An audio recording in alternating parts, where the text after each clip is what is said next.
Nate from Channel Makers. Around 2020, when I first started watching Channel Makers, I thought that Nate Black was Channel Makers.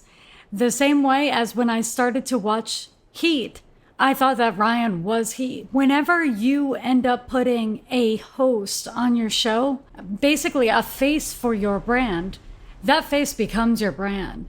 And obviously that can be a huge problem.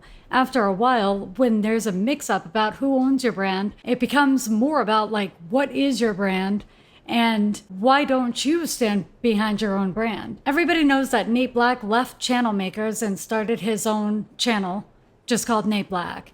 And I actually wondered, how did he get away with that?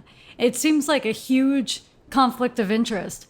For me to leave, say I work for tubebuddy, me to leave tubebuddy and then start my own service that basically competes directly with tubebuddy. Maybe I learned some things working for tubebuddy about YouTube and I'm deciding that I want to go out on my own, own my own brand, whatever.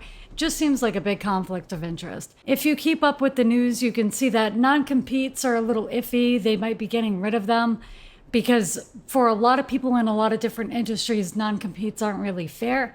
So non-competes in general are up in the air. But Channel Makers put out a blog post talking about this whole issue with Nate Black. So I wanted to go over it a little bit with you because to me, this is just really, really interesting stuff. YouTube is such a new landscape, especially when it comes to people using YouTube as a business and making these mistakes that are made by other business owners. But anyway, let's get into it. Where's my eyes? The blog post was released. I've received a lot of questions about the events surrounding Nate Black leaving the Channel Makers YouTube channel, and I've heard even more speculation. Due to misinformation and false assumptions that have been spread, it's become necessary to explain these events. So Nate started working for them in February 2020. Income School, created and owned at the time by Ricky Kessler and Jim Harmer, hired Nate Black to do the following as per his offer letter: managing email campaigns and growing our email list to drive product sales, planning, scheduling, and running webinars for Project 24 members, and for a broader audience to drive product sales, networking with other influencers to grow our affiliate program, other marketing activities to both grow and diversify marketing for Income School products. At the time of his hire, Nate signed an Income School at-will employment agreement, which included sections of confidentiality, non-competition, and work product. To the best of my recollection, he didn't raise any concerns about the agreement at the time that he agreed to it. So he signed a non-compete. I mean, that's what it looks like. So I'm only going by this blog post. I have no idea what's going on. I have none of the legal paperwork. I don't really even understand the legal implications. I just know that you're not supposed to break non-competes. So this essentially is what Nate signed. It's a lot. I doubt he actually read all of this. I almost feel like he treated it like a terms of service. Everybody knows that these things are really long, but this one actually doesn't look that crazy. Especially if you're going into an employment situation with somebody where there's going to be a lot of money on the line. During one of several paid mental health breaks, I'm sorry, but the way that that's worded is hilarious. I take mental health breaks for sure. I'm not, it just looks like a little bit of shade being thrown here. I worked with the team to create a video on the topic of how to add more people to a YouTube channel. This video reintroduced Anna from our team to the channel. I recall telling Nate that I wanted it published, but that I also wanted to give him a chance to look it over and recommend any changes prior to publishing. They basically have to run everything by Nate. Anybody who watched that channel, howdy, and the giggle. And Nate was very, very likable guy. If you're gonna choose a host for your channel, definitely choose somebody as likable as Nate Black. But as you can see, this pretty much went up in flames. To the best of my recollection, he said that he thought it was good, but had a few tweaks he wanted to make before publishing. I left it in his hands, and he simply never published it. Here's that video, which clearly shows that Nate is one member of a larger team. I intended this video to be an opportunity to add more team members to the channel on a regular basis, which was a priority that I've had since before this time. The video is privated. August 2022, so now we're jumping ahead a couple years. I gave Nate a $10,000 bonus for 2 reasons. Hey, channel makers, I know a lot about YouTube, right? Just putting that out there. It looks like you need stuff. All jokes aside, I gave Nate a $10,000 bonus for 2 reasons, in which I remember informing him at the time. One, $10,000 is the amount I remember him saying that he would really need to kick off his personal channel. He had been using some work time that we dedicated for personal projects to plan videos on his own channel. Other team members and I helped him plan and work through several hurdles. So that actually sounds like Channel Makers was trying to support him. Again, there's 2 sides to every story. We're only getting the blog post from Channel Makers right now, although I do think that Nate had a few words, specifically in the comment section of a video that also went into this. I felt he did a great job on lesson updates to our YouTube course, which we rebranded as the YouTube system. I gave this bonus at the time. I don't normally give bonuses, and no bonuses were given to other team members at the time. This was a special case and was intended to help him kick off his personal channel. It was not an investment, and no ownership or any other consideration was ever expected. However, I did clearly state that helping him get his channel started was a large part of the reason I chose the timing and the amount to give him. In this case, I'm almost on Nate's side because Channel Makers gave him $10,000. They said that they didn't give this bonus to any other staff member. But arguably, you set this up in a way where Nate was your most important staff member. He was the face of the business. And I do understand that you were trying to introduce new team members to the camera to put in front of the audience, but you know, you did a great job with hiring Nate because his charisma, he was very talented at what he did, and I do think like he did a ridiculous amount of research. I understand that what was presented on camera wasn't all coming out of Nate's head. He seemed very knowledgeable about YouTube from the perspective of the audience. I mean, I really enjoyed Nate's content. I liked Channel Makers with Nate more than I liked Vidiq or tubebuddy because it felt less corporate. It just looks like Channel Makers stuck with Nate too long. Later in the blog post, it looks like Nate was trying, according to Channel Makers, was trying to block attempts to get other faces on camera. Yet as time passed, we saw no indication that his personal channel ever started. While other team members continue to make progress on their own personal projects, he never reported progress aside from planning. To our knowledge, he never produced any content for his personal channel. When you give somebody money, even if they're an employee of yours, you gave him a $10,000 bonus. This wasn't part of his wage. So as far as you being upset that he wasn't making any progress on his own channel after you gave him this $10,000 bonus, it's almost none of your business what he does with the $10,000 after it's given to him. A bonus is, the implications are that it's a gift from the company. If you guys were in a back room and you told him, hey, this is to start your channel, buddy, that's not legal. For more than 2 years now, we've encouraged team members to create their own content businesses. Awesome. On the part of Channel Makers, that's actually really, really cool. We give some work time to meet as a team, get advice, share experiences, and have accountability for our progress. On our own blogs and channels, I even offered Nate and others an opportunity to use my equipment to film their videos, as long as they use their own time to do it. Nate could have started his own channel at any time, yet to date, we've not seen any videos published or even finished. Well, he's making videos now.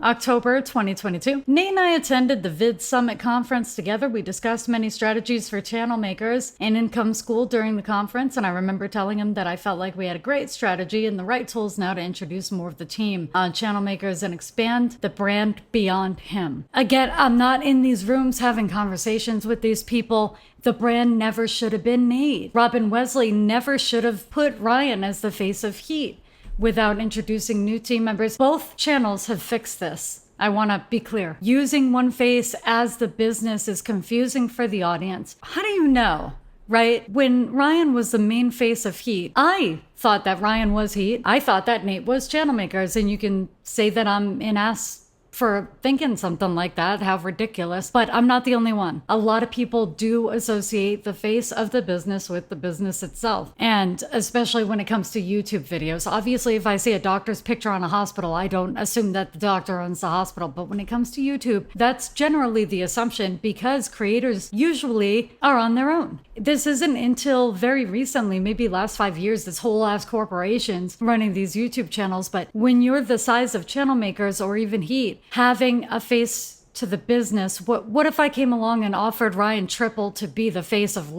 Jude? Nobody loves your business the way that you love it, not even the face of the business.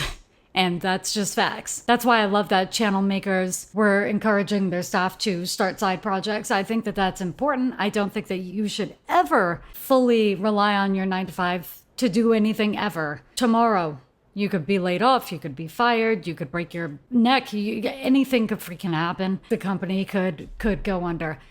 Always have a backup plan, even if you're the face of the business. I'm the face of the business. This basically goes into, they're really talking about introducing new characters onto this channel. By characters, they're talking about other staff members behind the scenes. In fact, for years, we've discussed the need to overcome the issue of having the entire audience become attached to only one or two team members. We've referred to it as the Ramsey problem, named after the radio host and influencer Dave Ramsey. Yet in a recent email to me, Nate told me that he shouldn't be held accountable because my direction on the topic was unclear. See below. I specifically recall telling Nate in December that the first of the new year would be a great opportunity to introduce more team members to the channel. He still didn't do it. This is my other question. Nate is essentially the chief marketing officer, right? For all intents and purposes, the same as Ryan is the chief marketing officer for Heat. And these two were the host. And from the perspective of the audience, it looked like these guys were the channel, right? That's not their fault. It's also not really their fault for not wanting to introduce more team members. I think that Ryan was fine with it. It doesn't look like Nate was. Of course, you're always going to have issues there. It seems like Ryan was like, whatever, I don't want to be on camera anymore. It seemed like he was kind of over it anyway. In Nate's case, Nate is a performer. You could definitely see that. Super enjoyable to watch. It's not really his fault for not wanting the competition of we're all animals. Okay. Late in February, we began working remotely for what we expected to be 2 months because our lease was ending and our new office wasn't ready yet prior to leaving. We had a meeting where we discussed our priorities. Nate planned to fully outline a new course for Project 24 so that it would be completely ready to film when we returned. He was also considering some ideas for advanced offerings for YouTubers with more established channels. So, looks good. May 2023, so we're getting more recent here. After more than 3.5 months, we finally got into the new office officially on May 25th. Other team members helped move furniture in prior to the 25th, but Nate only came in on May 30th. The day before, he had a 2-week paid vacation planned. I met with him to get an update on his projects. In this meeting, he told me that he had put the course he planned to create on hold because he didn't know if it was still the priority. He also couldn't show me progress on his advanced YouTube offerings other than having set out an email and a message to our members for feedback. It looks like Nate got a little lazy over here. June 2023, I reviewed the numbers for channel makers. I do this monthly in order to pay Nate his commissions on all income earned as a result of channel makers content during the more than 3.5 months we worked remotely. Channel makers had steadily declined in views and subscriber growth. Revenue from channel makers was also declining. Over that time period, I also couldn't account for more than what I considered to be approximately 2 weeks work product. I think a lot of these channels are declining, to be honest, because there's too many people that are able to grow YouTube channels without the help. These programs are incredibly expensive. Most people trying to start a YouTube channel can't afford them. You don't need them. Learn on your own. You can. And most of these channels also, the free content is crazy. Like super, super valuable stuff. So many people were signing up for things like this in 2020 because of COVID. They had some stimulus money. They had a lot of free time. They really wanted to start a channel. These things were really big back then. But I don't know this for certain, but I would guess that TubeBuddy and Vidiq were probably declining in views too. And I think that that's probably something that's going to continue because of the price point that these people are charging. I can't afford to take something like this. No way. As much as people would like the help, I also don't think that if you're not going into this with the right mindset, you're not going to succeed in the program anyway. You're definitely looking for a very specific student, somebody who's very driven to make this thing grow, and somebody who's starting at a higher bar than someone else. So if somebody's just mirroring game content and not saying a word, that's not exactly a great student. He's not going to come out of this way expensive course with any more knowledge than what he went in with. Maybe he'll have more knowledge, but he's not going to implement it, most likely. If you got somebody like me, I totally would, and I'm sure it would help. But I'm sorry, a lot of people trying to start channels do not have money like that. Rather than make assumptions, I chose to write up a letter explaining my concerns and asking him to account for the work he had done during the nearly 4-month period. I also laid out specific conditions. I expected him to follow, but said that they could be removed or adjusted if he just wanted to explain what was going on. Another big benefit on channel makers, you can say that they were being stupid about this. At the same time, doesn't seem like they're helicopter bosses. They were really giving Nate a lot of freedom. Unfortunately, again, two sides to the story, but unfortunately, according to the site, it looks like Nate was taking advantage of everything that Channel Makers was providing for him. I do think that that's the way to lead. I think that a happy employee is a productive employee. I know that Nate had a baby. I don't know how old this baby is. I don't know if his wife was pregnant at this time that this stuff was happening.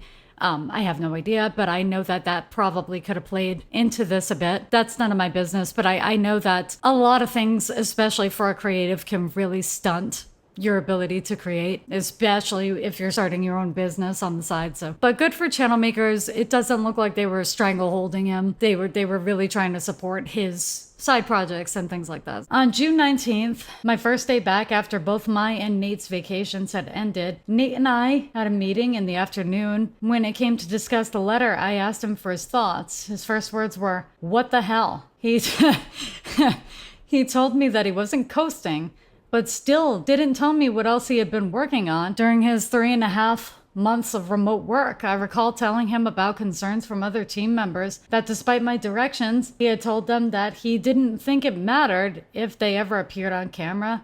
He denied having ever said this. I have no skin in this game. That sounds like something, according to the article, that Nate would say. Maybe out of anger, maybe something impulsive that he doesn't remember saying.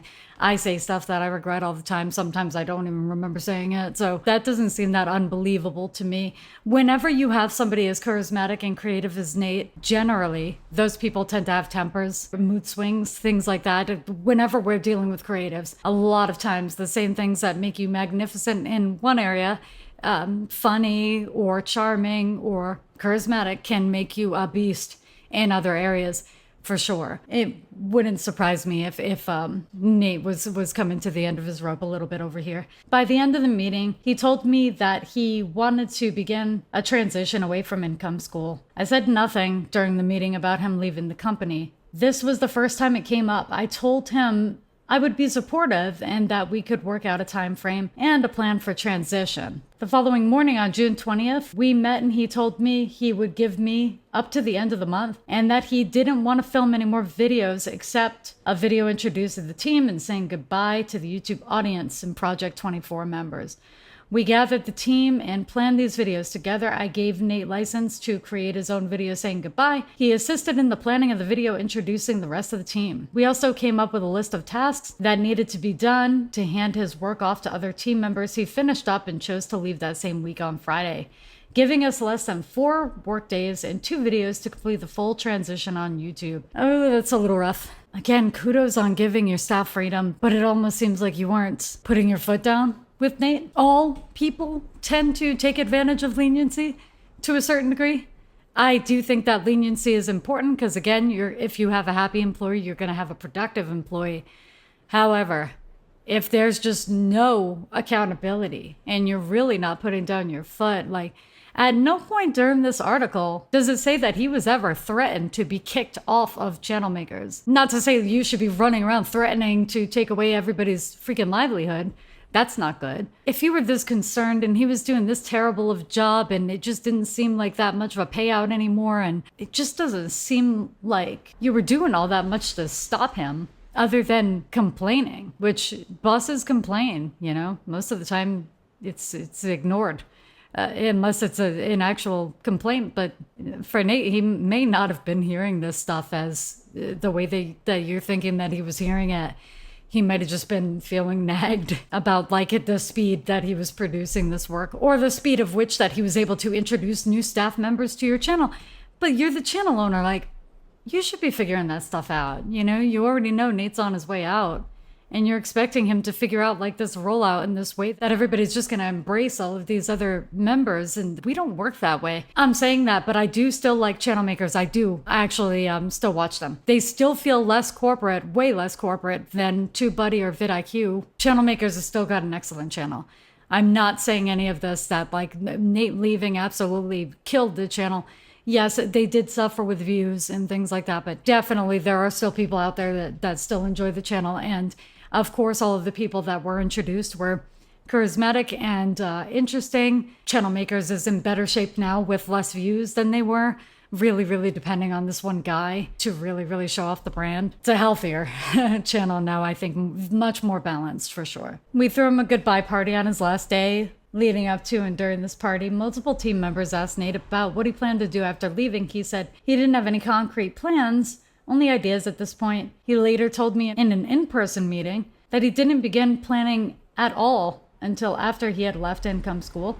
However, Julia recalled that on June 24th, the day before his last day, when she asked casually what his plans were, he said that it would be inappropriate to discuss his plans while he still worked there, but that she would know when it happened because it was going to be big. Nate, look. I think he knew he was going to be able to pull a massive audience, whether it was from channel makers or not. In the week after Nate left, some team members told me that I should watch Nate's goodbye video. In the video, he spent considerable time discussing all that he had done at channel makers. Team members were confused given that Nate appeared to them to take credit for the entirety of what we did on channel makers. Then this video ended with Nate making a statement that made us all very concerned. Okay, so I'll be showing clips of this video here. After seeing this video, I was concerned about what Nate's plans might entail, especially given that our teachings are the intellectual property of income school. And given that Nate signed an agreement to not compete with us, I sent him this email on June 26th. Hey Nate, I just wanted to reach out and follow up on one thing that came up today as we reviewed your goodbye video on channel makers. The end left the team a bit confused, since no one on the team has heard about your future plans, but not for long raised some concerns. Like I said in my letter to you before, I don't want to make assumptions or accusations. However, I need to make you aware of what the team perceives. So to be clear, it looks like you have plans to continue as a teacher or influencer about YouTube. Well, I hope that's not the case given the legal and ethical issues around that. I do need to ask clearly without room for misinterpretation. Do you plan on teaching YouTube strategy? I sincerely want what's best for you, and I hope you have plans and opportunities that will be fulfilling and rewarding in every other way. Teaching YouTube tactics and strategies would not be. I remind you that you signed a non-compete agreement when you joined income school, which prevents you not only from soliciting paying customers, but from competing with income school's business. I also remind you that every strategy and tactic that was developed at income school is the intellectual property of income school. I hope this perception is correct. The fact that the rest of the team got the same feeling from the video and that you've been unwilling to share any information about your plans necessitates this clarification. I'm trying my absolute best to give you the benefit of the doubt. But in case your plans could get you into legal trouble, I need to remind you the non-compete you signed and of the fact that YouTube strategies are legally protected. Any concerns that we have can be cleared up very simply. We just need to be assured that your plans don't include teaching the YouTube oh God, what the flippin' YouTube strategies. How the hell can you protect a YouTube strategy? I feel like most of these companies all have the exact same ones. Make engaging content, maximize your attention, whatever on that, I don't know. Seems like a weird thing. I hate writing these emails. Hopefully this is the last of it and we can be supportive of each other. The lack of information at this point and the messaging in the channel makers video just raised too many red flags to ignore. And I want to make sure you don't inadvertently do something that could cause you legal trouble in the future. Hey Ricky, just saw your email. This is from Nate. I just started developing my future plans after leaving income school and don't feel like I have anything worth sharing at this point. I don't remember signing a non-compete document, did I? If you have one in your possession, I'd love it if you sent me a copy. Thanks for sending that over.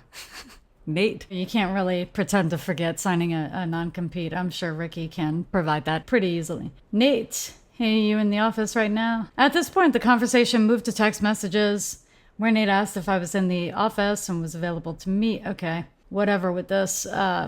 So that's the text messages. Again, all of this stuff will be linked below. You can go ahead and look over all of it. They ran into an issue that I think a lot of channels run into when you have a face of the business. Take a shot every time that I say that. Probably don't do that. Don't. You will die. Nate affirmed to me that he did not intend to use income school intellectual property and that he held no intention to steal the channel maker's audience for his own use. We met the following morning and he told me he had a few ideas for his next YouTube channel, only one of which was about teaching YouTube education. He didn't tell me what any of the other ideas were and used his time with me to outline his idea for how we could teach YouTube education in a way that would be collaborative with channel makers, benefiting both channels. I expressed concerns, but also my willingness to consider this. As a follow-up to this discussion, he sent me this email detailing what he agreed to make his idea collaborative rather than competitive. This is interesting. Thank you again for the conversation. Influencer, style content, reactions, personality, personal stories, distilled findings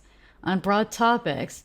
And he takes on industry news, trends and development, automation, AI, simplification, building a YouTube channel. Ooh, potential things. Okay, so again, this will be linked below. I mean, we know the Nate Black channel and what he ended up doing, so it's not a surprise that he focuses on YouTube. I'm sure Ricky was not happy to see this. Here's my response saying that I think I could be done, but that I don't think it's a good idea. So the response is there. Now we're in July 2023. To me, this stuff is so interesting. Hopefully you're still here. If you are still here, give this video a like. If you're a nerd like me and like this stuff. On July 3rd, we published our video introducing the team and an edited version of Nate's video saying goodbye. We were incredibly surprised at the backlash we received in the comments, largely driven by people not knowing that the channel didn't belong to Nate.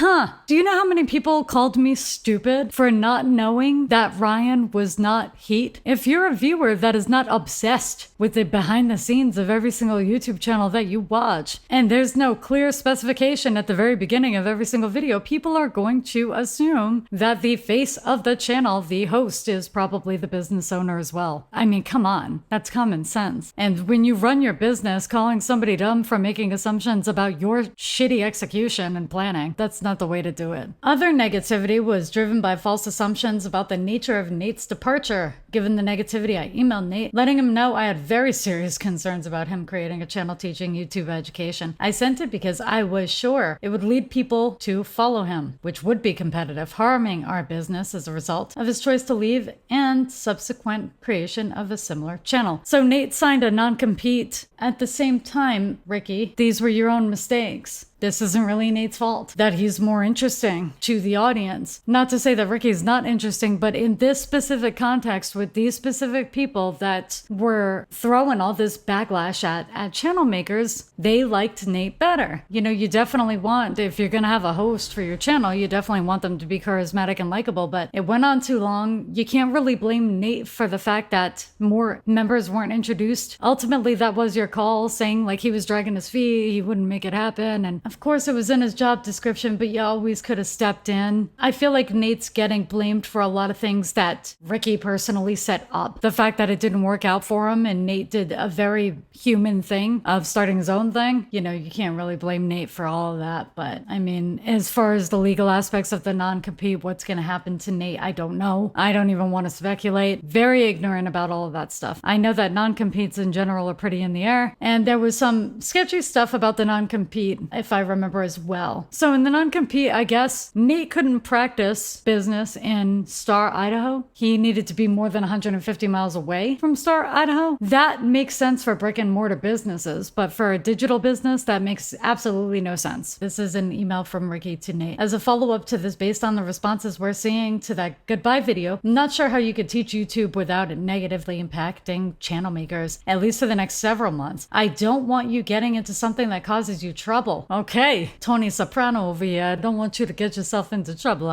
You know, you like your knees? I like your knees too. The exact situation is why Jim was so adamant about having everyone sign a non-compete. Again, if you think you can do it without it negatively affecting our brands, then that's your call to make. If you think that that's a good idea, I mean, go ahead and do it, you know, just I'm still thinking about your knees, you know? This sounds very passive-aggressive to me. It sounds like a threat. I'm not saying it's a threat. Again, please, allegedly, or my opinion, whatever. I would take that as a threat, personally, if I were Nate. And Nate, thank you for your messages. I'll proceed accordingly. I don't think Nate cares. It doesn't seem like he's that concerned at this point, probably because Ricky has given him so much leniency and because Nate knew how important he was to the survival of the company. You know, in retrospect, Channel Makers seems to be doing fine, income, school, all that stuff. I know that they rebranded, but everything seems to be doing okay. I'm sure they took a bit of a hit. Nate's also doing fine, so that's all great. But again, I mean, it looks like Nate's being blamed for stuff that wasn't really all his fault. And it looks like Ricky is really coming down hard all of a sudden when this should have happened. As soon as Nate started to kind of get a big head about hosting this, as soon as he started to drag his feet on introducing new members to the channel and things like that, you know, putting your foot down now. You can't put the toothpaste back in the tube, Ricky. I'm not an expert, and there's two sides to every single story. If I were Nate and I was working for somebody else's channel and I knew that I was the main reason that they were getting the traction that they were getting, and I felt that I had a lot more power than they were giving me credit for, I can see headbutting like this happening. Channel Makers is getting a ton of backlash still. Nate goes ahead and texts Ricky, "Hey Ricky, hope you're having great celebrations today. Based on the response from the audience to yesterday's videos, it seems like the audience might be helped by hearing from me. Would you like me to make comments on the videos addressing the misunderstandings? I'd be happy to have you comment. This is Ricky. I think that would be helpful." Nate, great. "I'm at a parade. I'll comment after that." Ricky, thank you. Nate, I just posted comments on both videos. What Nate didn't tell me was that he had already created a new account for his new YouTube channel and had already prepared a video for that channel telling a somewhat different story about him leaving Channel Makers. See the video below. Nate, why did you leave Channel Makers? I was ready. I started off with Channel Makers in an employee role. I didn't own anything on the Channel Makers brand or anything like that, but I was hired to build the YouTube presence for the Income School company. And I was so grateful for that opportunity. Absolutely, it was life-changing to me. And I knew going into it that I didn't have any ownership with it. But of course, over time, putting so much time and effort into building something, I loved it.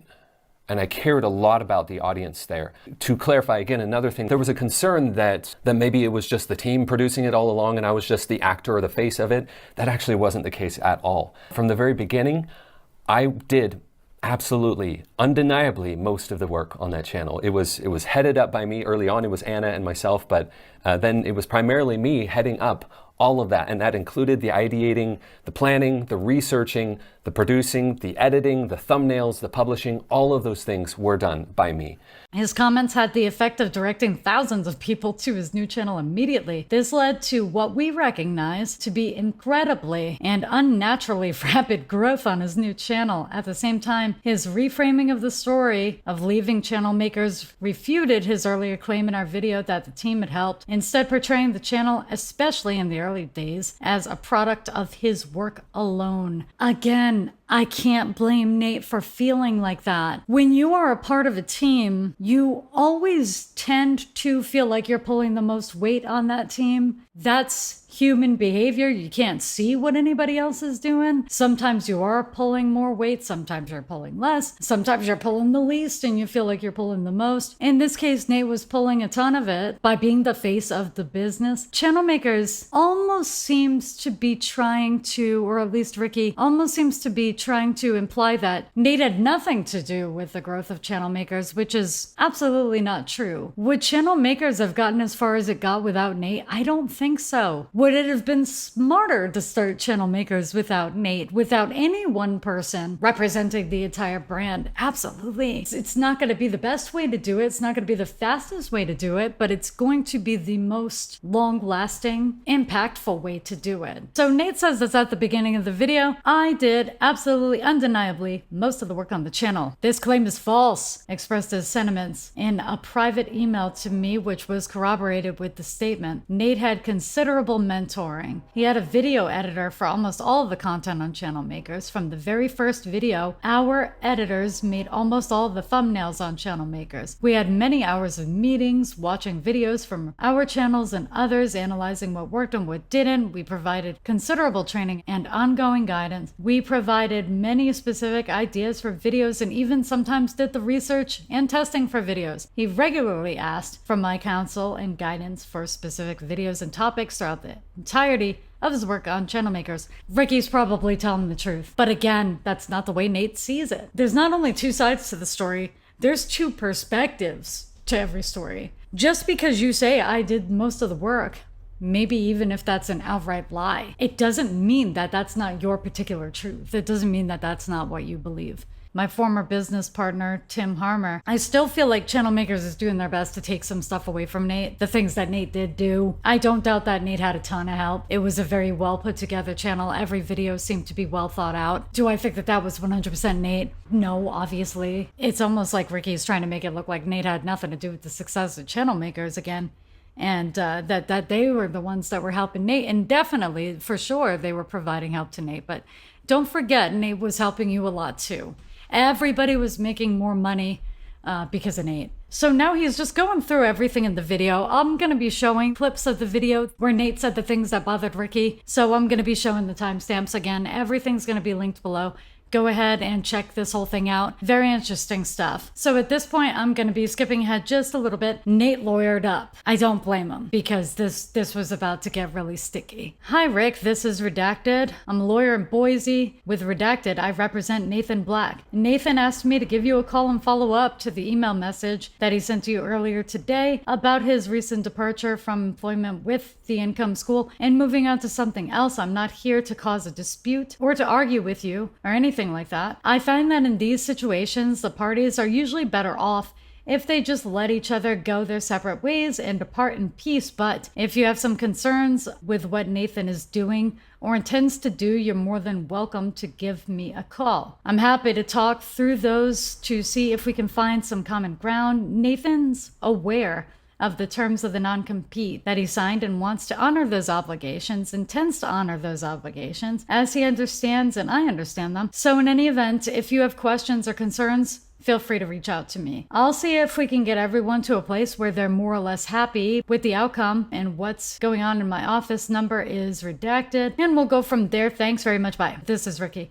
I called his office and left a voicemail to the effect that going our separate ways with him honoring his non-compete was all that I wanted, and that if Nate would do that, then he wouldn't hear from me again. We also discovered that although Nate lives in Idaho, he registered his new LLC in the state of Utah on the same day, July 5th. Nate registered his business in Utah, even though he lived in Idaho, and that was to move the address so that the non-compete wouldn't apply to him. Kind of smart, because it doesn't make sense.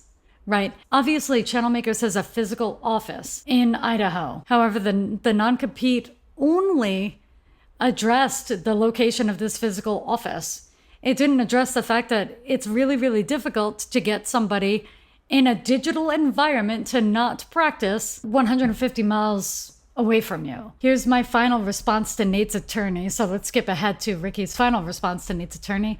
I agree entirely. Open communication is exactly what I want, which is why I let him know that I thought his responses to certain comments weren't in line with what he told me he would do. Nathan and I spoke after he left about the possibility of him teaching YouTube strategy on his own channel, which would be difficult to do given the agreement he signed. I told him I was willing to work with him on that so that we could work collaboratively in a way that wouldn't compete, but that would benefit us both. Before and since that conversation, however, his actions have shown that he's not willing to abide by the things he and I agreed would be necessary for a collaborative work relationship. That being the case, I'm not interested in an ongoing business relationship with Nathan Black. I'm prepared to take whatever action is necessary to protect my business. However, I have no interest in taking any other action and would very much prefer if he would just move on and keep his agreement in good faith. The only reason I've had any communication with him since he left is because he expressed interest in creating a business that would almost certainly violate his agreement with me, and he wanted my buy-in and my collaboration to make it mutually beneficial, in which case I might have been willing to amend the agreement. That option no longer is on the table, and I'd like to move on and not have further contact with Nathan. I also have no intention of contact with him at all, unless my attorney and I see behavior from him in the future that violates our agreement. If that happens, we'll reach out to you immediately. I have since had no further communications with Nate or his attorney directly. I believed, based on my communications with Nate's attorney, that Nate intended to uphold his agreement with me. However, on July 10th, Nate published this video entitled "I'm Back," in which I believe he violated the employment agreement that he signed. So let's jump ahead to the very last part of this blog post so that you can be caught up with this whole saga. On August 4th, we heard from Nate's attorney who requested an extension of her deadline until August 12th. So basically, Nate broke his agreement. It looks like Ricky definitely pursued him legally, and everything else seems to be in limbo. I'm continuing this a little bit later, so the lighting's a little bit different. Nate, basically, according to Ricky, broke his non-compete. So it looks like Ricky stepped in legally. On August 4th, we heard from Nate's attorney who requested an extension of our deadline until August 12th in order to craft a response. My attorney replied that we'd extend the deadline as long as Nate removed the video he published the following Monday, August 7th. Nate did not remove the video. On Saturday, August 5th, a member of my team had an in-person conversation with Nate in front of his house in Idaho, which proves that he had been living and operating his new business in Idaho, despite his non-compete. To the best of their recollection, he made the following points. Nate said something to the effect of, "This is all hearsay, by the way." This is a one-on-one conversation between another employee and Nate. Not even sure why Ricky included this. This just basically holds no bearing. We have no idea if this person met with Nate for a fact. We have no idea what, unless she recorded him, which wouldn't be legal. We have no idea. So take all of this with a grain of salt. We don't know. Nate says something to the effect of, "If you wouldn't mind, just look at the direction non-compete law is going in America." He's got a point. Non-competes look like they're on their way out, except for very specific circumstances. So, Nate has a point there. There's a good chance that this non-compete is not going to be valid, so there's a good chance that Channel Makers is wasting a lot of money here on attorneys. The overall impression I got from the conversation on non-competes was that he believes they are unfair. Nate said things implying that it isn't right to make someone go work at McDonald's after they have spent years gaining experience in a specific industry. I retorted by pointing out all of the other options he has to work in the YouTube industry, such as using the skills he's learned to build a YouTube channel. On any other topic aside from YouTube education, become a channel manager for another YouTuber or work for a company such as Vidiq. But I said he's choosing to compete in the most direct way possible. He agreed with me and changed the subject to how he can't be done with YouTube teaching because he isn't ready to be done with it. I agree with Nate. Non-competes are stupid. Like Nate said, although he used an extreme example that it doesn't make sense to make me go work at McDonald's after I've learned all of this about YouTube. That was a stupid thing to say, but I understand exactly what he's saying. Come on, I've mastered this stuff. I've been doing this stuff for years. Let me talk about the thing. You know, if I wasn't a competition for you, you wouldn't even be worried. You're only worried because your business is shaky. And I think that that's exactly why non-competes exist. You're on a shaky foundation. Now, when it comes to company secrets, yes, keep company secrets secret. But unless Channel Makers can prove that Nate, whatever he's doing, is copying advice and curriculums directly from Channel Makers, for the most part, like I said before, all these channels are saying the same damn things. It's all the same freaking information. Now, for the layout of the curriculum, if Nate's copying their exact layout, of course, yeah, nail the guy. But I think in the case of non-competes, company secrets, it shouldn't even be a non-compete law. It should just be like, if you are going to compete, don't spill secrets. He also said that there were things about the situation which he signed the non-compete that I didn't know, but wouldn't tell me what they were. I said all I know for sure was that it was at-will employment, so he should have quit if he didn't want to sign the non-compete. I don't remember him saying the exact words. Non-compete laws are immoral, but I asked him repeatedly why he thought it was okay to violate the non-compete he signed, and the impression I got was that he thinks it's okay because he shouldn't have to sign that in the first place. He never claimed to not be violating the non-compete and didn't argue with that as far as I can remember. He simply justified why he should be able to ignore it, often by way of redirecting the conversation to, Ricky did things that were unfair too.